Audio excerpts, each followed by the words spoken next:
आज हम पढ़ेंगे कक्षा 12वीं का अर्थशास्त्र इकाई 7। इसका नाम है उपभोग एवं विनियोग प्रकृति। तो बच्चों, आज हम जानेंगे सबसे पहले कि उपभोग का क्या अर्थ होता है। इसको हम इंग्लिश में कहते हैं मीनिंग ऑफ कंजम्पशन। उपभोग से तात्पर्य है अर्थव्यवस्था में आय का वह भाग जिसे वस्तुओं व सेवाओं पर व्यय किया जाता है उसे कुल उपभोग व्यय या उपभोग कहते हैं, और जिसका उपभोग नहीं किया जाता उसे हम बचत कहते हैं। उपभोग एवं बचत के जोड़ को क्या कहते हैं? आय। तो बच्चों, यहाँ पर हम उपभोग व्यय को क्या कहेंगे कि आय का वह भाग जो कि खर्च कर दिया जाता है उपभोग पर, उसे हम कहते हैं उपभोग व्यय, और जो बचा लिया जाता है उसे हम कहते हैं बचत। जो हमारा उपभोग व्यय है इसी से संबंधित है हमारा उपभोग फलन। कीन्स के अनुसार उपभोग फलन आय तथा उपभोग में संबंध की व्याख्या करता है। उपभोग फलन कीन्स का एक महत्वपूर्ण मनोवैज्ञानिक नियम है। यह स्पष्ट करता है कि किस तरह से आय में परिवर्तन होने पर उपभोग व्यय भी परिवर्तित हो जाता है। उपभोग फलन आय और उपभोग के बीच में संबंध को स्थापित करता है। यहाँ पर बच्चों आप देख रहे हैं कि सूत्र के रूप में स्पष्ट किया गया है। C बराबर फंक्शन है y का, मतलब C बराबर फलन है y का, C को यहाँ उपभोग कहा गया है, f फंक्शन है, फलन है y का। तो इस प्रकार आय के बढ़ने या घटने पर उपभोग व्यय में भी वृद्धि या कमी हो जाती है। तो यहाँ पर आय एक स्वतंत्र चर है और उपभोग एक परतंत्र चर है। यदि आय बढ़ती है तो उपभोग व्यय भी बढ़ेगा, और यदि आय कम होती है तो उपभोग व्यय भी कम होगा। बच्चों, यहाँ पर मैं आपको ये बात समझाना चाहती हूँ कि अर्थशास्त्र एक दैनिक जीवन का विषय है और आपको इसको अपने दैनिक जीवन से कोरिलेटेड करके पढ़ना है। यहाँ इसको एक्टिविटी बेस्ड लर्निंग बनाना है। इसका तात्पर्य है कि आपका पढ़ना, आपका सीखना आर्थिक गतिविधि पर आधारित होना चाहिए। अब मैं आपसे कहूँगी कि आप उपभोग पर एक गतिविधि आप आयोजित कर सकते हैं। आप विद्यालय के कक्षा के अपने कुछ छात्रों के साथ में उपभोग व्यय पर एक गतिविधि तैयार कर सकते हैं। आप सभी विद्यार्थी अपना एक चार्ट तैयार करेंगे और चार्ट के बाईं ओर आप लेंगे आय और दाईं ओर आप दाईं ओर लेंगे आप आय और बाईं ओर लेंगे आप उपभोग व्यय। आप ये देखेंगे कि आय के बढ़ने या घटने पर उपभोग व्यय किस प्रकार परिवर्तित होता है। जब आप समूह में कार्य करेंगे तो आप देखेंगे कि सबके उपभोग प्रवृत्ति अलग अलग होती है। आय के बढ़ने या घटने पर प्रत्येक व्यक्ति की उपभोग प्रवृत्ति अलग अलग होती है।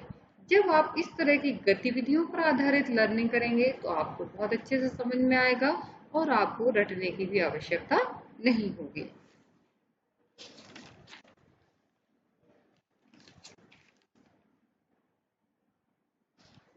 अब हम यहाँ बात कर रहे हैं कि उपभोग दो प्रकार का होता है मुख्य रूप से, एक स्वतंत्र उपभोग और एक प्रेरित उपभोग। स्वतंत्र उपभोग उसे कहा जाता है जहां आय शून्य होने पर भी कुछ उपभोग तो होता है, क्योंकि यह मात्रा आय से स्वतंत्र है, इसे स्वतंत्र उपभोग कहा जाता है। इसका आय से कोई संबंध नहीं होता है, क्योंकि कोई भी व्यक्ति जो कि आय नहीं कमाता है, उसकी कोई इनकम नहीं है, इसके बाद भी जरूरी आवश्यकता की वस्तुओं पर वह उपभोग करता है, इसलिए इसको स्वतंत्र उपभोग कहा जाता है। आय के स्तर शून्य होते हुए भी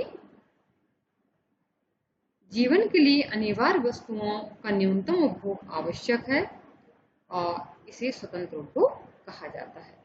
अब आता है प्रेरित उपभोग।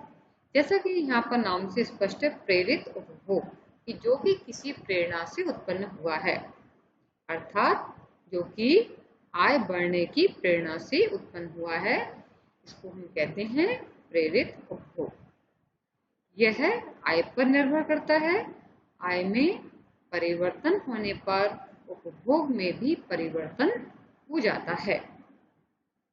अर्थात यदि आपकी आय बढ़ रही है तो उपभोग भी बढ़ जाएगा, यदि आपकी आय घट रही है तो आपका उपभोग भी घट जाएगा। जैसे आपने देखा होगा कि कई जगह इन्वेस्टमेंट करने पर बहुत अधिक फायदा होता है, तो जो उत्पादक है और भी ज्यादा प्रेरित होकर उत्पादन करता है।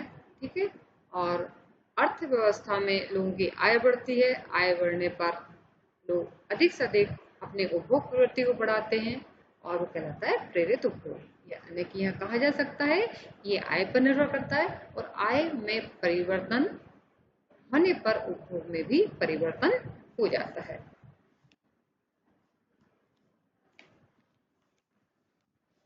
अब हम बात करते हैं कि जो हमारा उपभोग है उसको कुछ तत्व प्रभावित करते हैं कि हमारा उपभोग घटने या बढ़ने के लिए कुछ फैक्टर्स रिस्पॉन्सिबल होते हैं, कुछ तत्व जिम्मेदार होते हैं। जैसे हम सबसे पहले हम बात करें मौद्रिक आय, कि किसी भी व्यक्ति की जब आय बढ़ जाती है तो उसकी उपभोग प्रवृत्ति भी बढ़ जाती है।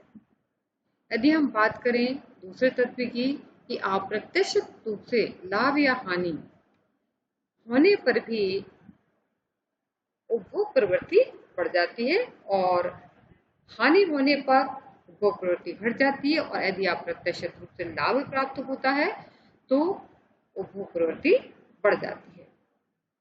अगले तत्व की हम बात करें राजकोषीय नीति। यदि सरकार ऊंची दर से कर लगाती है तो उपभोग प्रवृत्ति कम हो जाती है, और यदि सरकार करों में छूट दे देती है तो लोगों की उपभोग प्रवृत्ति बढ़ने लगती है। तो हमारा जो उपभोग फलन है, हमारे जो उपभोग प्रवृत्ति है, उसको बहुत सारे तत्व प्रभावित करते हैं, जिसके कारण हमारी उपभोग प्रवृत्ति घटने या बढ़ने लगती है।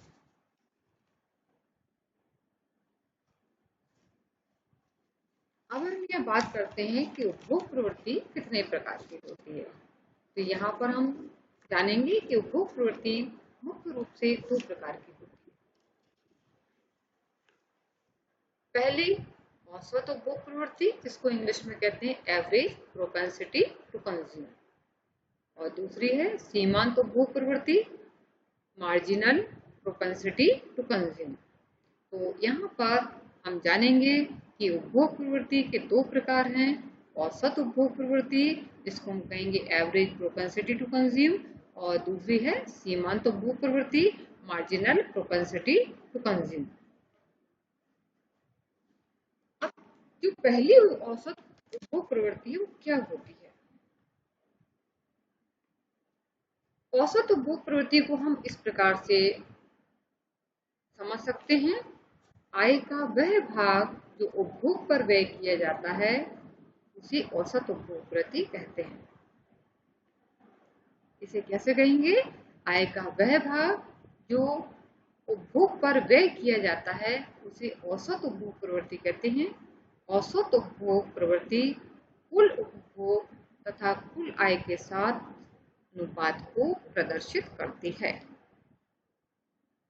अर्थशास्त्री पीटरसन कहते हैं, औसत उपभोग प्रवृत्ति एक विशेष आय स्तर पर उपभोग एवं आय का अनुपात होती है।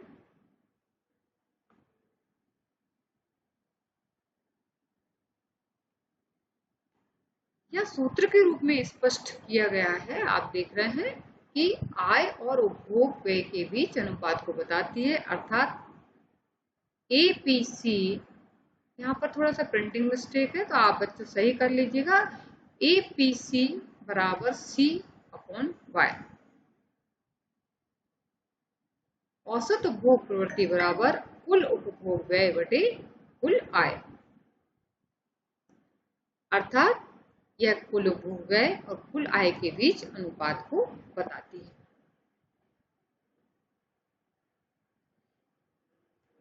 एक उदाहरण की सहायता से इसको स्पष्ट किया गया है। यदि आय का स्तर 150 करोड़ रुपए है, जिसमें 100 करोड़ रुपए उपभोग पर व्यय होता है, तब एपीसी बराबर सी अपॉन वाई मीन्स एपीसी बराबर औसत उपभोग प्रवृत्ति बराबर 100/150।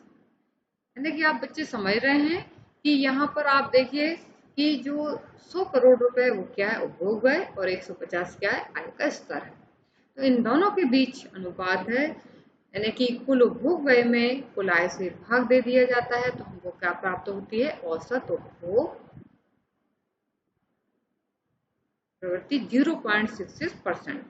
अर्थात अर्थव्यवस्था में आय का 66% भाग 66% भाग उपभोग पर व्यय कर दिया जाता है। तो यहाँ पर आप समझ पा रहे हैं कि यदि हमको औसत उपभोग प्रवृत्ति ज्ञात करने को कहा जाए तो हम क्या करेंगे कि हम कुल उपभोग व्यय में किससे भाग दे देंगे, कुल आय से। ये दोनों के बीच अनुपात को बताता है। आप देखिए यहाँ पर फॉर्मूले में कुल उपभोग व्यय बटे कुल आय, अर्थात दोनों के बीच अनुपात को बताने वाली प्रवृत्ति औसत उपभोग प्रवृत्ति कहलाती है।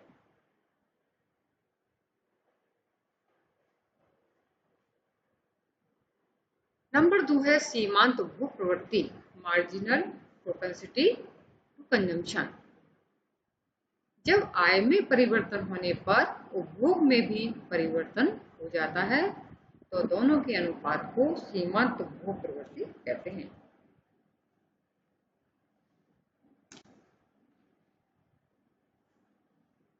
कुल उपभोग स्तर में परिवर्तन तथा कुल आय में परिवर्तन के अनुपात को बताती है। यदि आय में परिवर्तन हो जाता है, आय बढ़ जाती है अथवा आय घट जाती है, तो उसका प्रभाव किस पर होगा, उपभोग पर होगा। तो उपभोग भी कम या अधिक हो जाएगा। तो सीमांत उपभोग प्रवृत्ति आय में परिवर्तन होने पर उपभोग में भी परिवर्तन को बताती है कि दोनों के अनुपात को हम कहते हैं कि सीमांत उपभोग प्रवृत्ति है।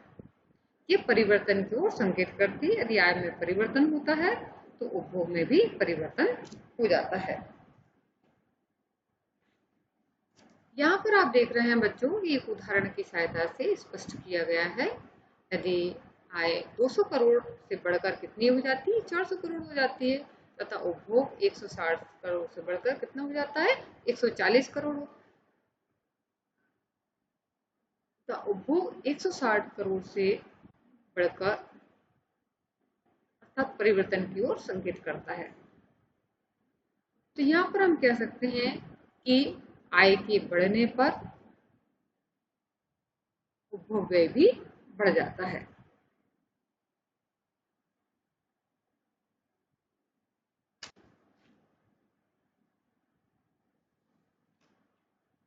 अब बात आती है बचत प्रवृत्ति की, कि बचत प्रवृत्ति क्या होती है, बचत क्या होती है। सबसे पहले हम जानेंगे बचत का अर्थ, कि आय का वह भाग जो उपभोग पर खर्च नहीं किया जाता है उसे हम कहते हैं बचत। और आय के बढ़ने पर या घटने पर बचत करने की जो क्षमता होती है उसे हम कहते हैं बचत प्रवृत्ति। S बराबर बाय माइनस सी। S यहाँ पर सेविंग है, Y यहाँ पर इनकम है, I है और C है कंजम्पशन, उपभोग। यदि हम बचत निकालना चाहते हैं तो आय में से हमको क्या करना पड़ेगा, आय में से हमको उपभोग को माइनस करना होगा, उपभोग को घटाना होगा। जब हम आय में से कुल उपभोग को घटा देते हैं तो शेष बची हुई राशि क्या कहलाती है, बचत कहलाती है। तो बचत को ज्ञात करने के लिए बच्चों अपन क्या करेंगे, आय में से अपन उपभोग व्यय को घटा देंगे तो शेष बची हुई राशि हमारी बचत कहलाती है।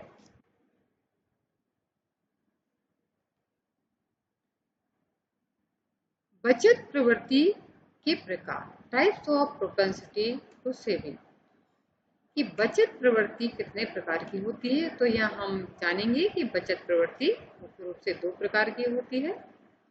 पहली है औसत बचत प्रवृत्ति APS। यह बचत एवं आय का अनुपात होती है। यहाँ सूत्र के रूप में APS बराबर S/Y। औसत बचत प्रवृत्ति बराबर बचत बटा आय, यानी कि बचत और आय के अनुपात को हम कहते हैं औसत बचत प्रवृत्ति।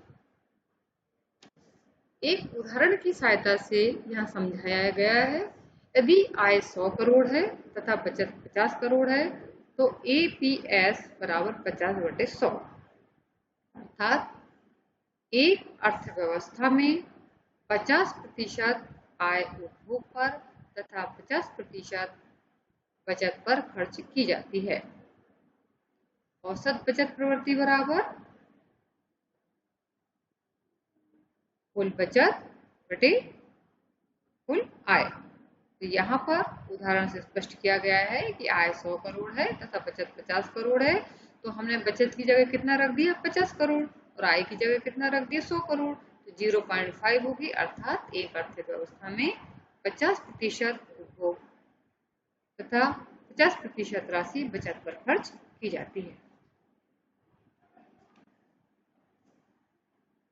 अब बचत प्रवृत्ति का जो दूसरा प्रकार है उसको कहते हैं सीमांत बचत प्रवृत्ति MPS। MPS किस बात का संकेत करती है? आय में परिवर्तन के कारण बचत में होने वाले परिवर्तन के अनुपात को सीमांत बचत प्रवृत्ति कहते हैं। MPS बराबर चेंज S/चेंज Y, अर्थात सीमांत बचत प्रवृत्ति बराबर बचत में परिवर्तन बटे आय में परिवर्तन। उदाहरण के लिए यदि आय 200 करोड़ से बढ़कर 400 करोड़ हो जाती है, इसके फलस्वरूप बचत 50 करोड़ से बढ़कर 100 करोड़ हो जाती है, तो हम कहेंगे कि यह सीमांत बचत प्रवृत्ति है। सीमांत बचत प्रवृत्ति यहाँ पर परिवर्तन की ओर संकेत करती है कि आय के बढ़ने या घटने पर बचत में कितना परिवर्तन होता है। अब बच्चों अपने यहाँ पढ़ेंगे निवेश या विनियोग गुणक क्या होता है। निवेश गुणक को इस प्रकार परिभाषित किया सकता है, निवेश में की गई वृद्धि के परिणाम स्वरूप आय में होने वाली वृद्धि के अनुपात को निवेश गुणक कहा जाता है। के यहाँ संकेत है गुणक का, और आई है निवेश में परिवर्तन और वाय है आय में परिवर्तन।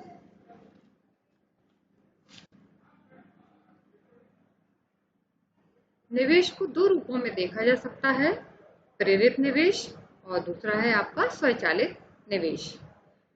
प्रेरित निवेश वह निवेश है जो आय से प्रभावित होता है और आय के बढ़ने पर उत्पादक निवेश में वृद्धि करता है, उसे कहा जाता है प्रेरित निवेश। यानी कि आय के बढ़ने पर, यानी कि निवेश के बढ़ने पर एक उत्पादक की आय बढ़ती है और वह इससे प्रेरित होकर लगातार आगे निवेश करता जाता है। दूसरा है स्वचालित निवेश। इसको आय के विभिन्न स्तरों पर देखा जाता है कि आय के विभिन्न स्तरों पर स्थिर रहता है। स्वचालित निवेश से आशा उस निवेश है जो नई तकनीकों, नए आविष्कारों को लागू करने के लिए लगाया जाता है। यह निवेश मंदी या बेरोजगारी को दूर करने के लिए किया जाता है, कि जैसे बांध बनाना, नहरों, स्कूलों, अस्पतालों आय पर किया गया व्यय, ये स्वचालित निवेश होता है। इसका संबंध सरकारी नीति से होता है और इसे हम सार्वजनिक निवेश भी कहते हैं। तो यहाँ पर बच्चों आपने देखा कि निवेश मुख्य रूप से हम दो रूपों में देखते हैं, प्रेरित निवेश जो कि आय से जिसका संबंध होता है, दूसरा स्वचालित निवेश जिसको हम सार्वजनिक निवेश कहते हैं और इसका संबंध आय से नहीं होता, जो आय के विभिन्न स्तरों पर स्थिर रहता है। अब बच्चों आज हम पढ़ रहे हैं यहाँ पर प्रोसेस ऑफ मल्टीप्लायर की गुणक, क्रियाविधि गुणक किस तरह से कार्यशील होता है। तो गुणक दो रूपों में क्रियाशील होता है, एक पॉजिटिव डायरेक्शन में और दूसरा नेगेटिव डायरेक्शन में। यानी कि पहली वाली जो प्रतिक्रिया है, क्या इसको प्रक्रिया कह सकते हैं, अनुकूल प्रक्रिया होती है। इसको फॉरवर्ड एक्शन होता है, क्योंकि निवेश के बढ़ने पर आय में कई गुना वृद्धि को बताती है। कि यदि उत्पादक निवेश को बढ़ाता है तो आय में कई गुना वृद्धि होती, इसको हम कहते हैं अनुकूल प्रक्रिया। Many time multiplication in income due to increase investment. और दूसरी वाली जो प्रक्रिया है उसको हम कहते हैं प्रतिकूल प्रक्रिया, बैकवर्ड एक्शन। कि निवेश के कम होने पर आय में कई गुना कमी, यानी कि इसका संबंध सीधा सीधा किससे, विनियोग या निवेश से है। यदि निवेश कम हो जाता है तो आय में भी कई गुना कमी हो जाती है। तो इस तरह से यहाँ पर जो गुणक की प्रक्रिया है वह प्रतिकूल होती है, बैकवर्ड एक्शन में आ जाता है। और यहाँ पर निवेश कम होने पर आय में कई गुना कमी देखी जाती है। तो गुणक की क्रियाविधि को बच्चों दो रूपों में हम देखते हैं, एक अनुकूल रूप में और दूसरा प्रतिकूल रूप में। यदि आपसे ये कहा जाता है कि गुणक की क्रियाविधि का अनुकूल रूप बताइए तो आप कहेंगे कि निवेश के बढ़ने पर आय में कई गुना वृद्धि होती है। और यदि आपसे कहा जाए कि प्रतिकूल प्रक्रिया को बताइए तो आप कहेंगे कि निवेश के कम होने पर आय में कई गुना कमी होती है। अब कीन्स का जो गुणक प्रक्रिया है उसको इस तरह से आपको एक उदाहरण की सहायता से बताया गया है कि देखिए, आप पहले वाले सर्कल में आप देख रहे हैं कि निवेश में परिवर्तन हो रहा है। निवेश में जब परिवर्तन हुआ तो आपकी आय में भी परिवर्तन हुआ। दूसरा जो सर्कल आप देख रहे हैं उसमें आप क्या देख रहे हैं कि आय में भी परिवर्तन हुआ। जब आय में परिवर्तन हुआ, आय बढ़ी, तो उपभोग में भी परिवर्तन हुआ, यानी कि लोगों की उपभोग प्रवृत्ति बढ़ती गई। और जब उपभोग प्रवृत्ति में परिवर्तन हुआ तो आय में भी परिवर्तन हुआ। इस तरह से ये पूरा चक्र चलता रहता है। और नीचे सांकेतिक रूप में भी आपको दिखाया गया है। तो ये गुणक की प्रक्रिया इस प्रकार से चलती है कि सबसे पहले निवेश में परिवर्तन होता है, यानी कि विनियोग में परिवर्तन होता है, इन्वेस्टमेंट में परिवर्तन होता है, जिसके परिणाम स्वरूप आय में परिवर्तन होता है। और आय में परिवर्तन के पश्चात उपभोग में परिवर्तन होता है, और उपभोग में परिवर्तन के पश्चात फिर आय में परिवर्तन होता है, यानी कि एक व्यक्ति का उपभोग व दूसरे की आय बन जाता है। तो इस प्रकार की गुणक कीन्स के गुणक की जो प्रक्रिया है वह कार्य करती है। तो बच्चों, संक्षेप में हम पुनरावृत्ति करेंगे आज के अध्याय की। कि सबसे पहले अपन ने देखा कि उपभोग क्या होता है। उपभोग क्या होता है कि आय का वह भाग जो कि उपभोग पर खर्च किया जाता है, ठीक है, और उसे हम उपभोग कहते हैं। और शेष बचे हुए भाग को जो बचत के रूप में रखा जाता है उसको बचत कहा जाता है। उपभोग प्रवृत्ति किसे कहते हैं? उपभोग प्रवृत्ति की जो कि आय और उपभोग के बीच में संबंध को स्पष्ट करती है। यदि आय बढ़ती है तो उपभोग भी बढ़ेगा, यदि आय कम होती है तो उपभोग भी कम होगा। यानी कि यहाँ पर उपभोग फलन है आय का। आय उपभोग की निर्भरता किस पर देखी जाती है? यहाँ पर उपभोग की निर्भरता आय पर देखी जाती है। उपभोग प्रवृत्ति कितने प्रकार की होती है? उपभोग प्रवृत्ति मुख्य रूप से दो प्रकार की होती है, औसत उपभोग प्रवृत्ति और सीमांत उपभोग प्रवृत्ति। बचत प्रवृत्ति किसे कहते हैं? बचत प्रवृत्ति क्या होती है कि आय का वह भाग जो कि उपभोग पर खर्च नहीं किया जाता है उसे हम कहते हैं बचत। और बचत प्रवृत्ति कितने प्रकार की होती है? बचत प्रवृत्ति मुख्य रूप से दो प्रकार की होती है। पहली है औसत बचत प्रवृत्ति और दूसरी है सीमांत बचत प्रवृत्ति। अब आपसे कहा जाएगा विनियोग गुणक का सूत्र बताइए, तो आपको कक्षा में समझाया गया है, तो आप विनियोग गुणक का सूत्र बताएंगे। गुणक की क्रियाविधि को समझाइए। गुणक की क्रियाविधि क्या होती है? गुणक की क्रियाविधि दो प्रकार से कार्य करती है, एक अनुकूल क्रिया के रूप में और दूसरी प्रतिकूल क्रिया के रूप में। अनुकूल क्रिया में क्या होता है कि विनियोग के बढ़ने पर आय भी तेजी से बढ़ती है, और प्रतिकूल क्रिया में क्या होता है कि विनियोग के कम होने पर आय भी कम हो जाती है। तो बच्चों, जो गृह कार्य के लिए जो प्रश्न दिए जा रहे हैं, अभ्यास हेतु प्रश्न दिए जा रहे हैं, इन्हें आप सब कॉपी में नोट करेंगे और इनका अच्छे से अभ्यास करेंगे। और जो भी आपको समझाया गया है तो इसको गतिविधि के रूप में आप तैयार कीजिए। आप अपने बच्चों को समूह बनाइए और समूह में कार्य कीजिए। जब आप गतिविधि पर आधारित लर्निंग करेंगे तो आपको विषय बहुत अच्छे से समझ में आएगा और ये चीज आपके लंबे समय के लिए भी स्थायी रहेगी। धन्यवाद। और अगली कक्षा में आगे का अध्याय पढ़ेंगे।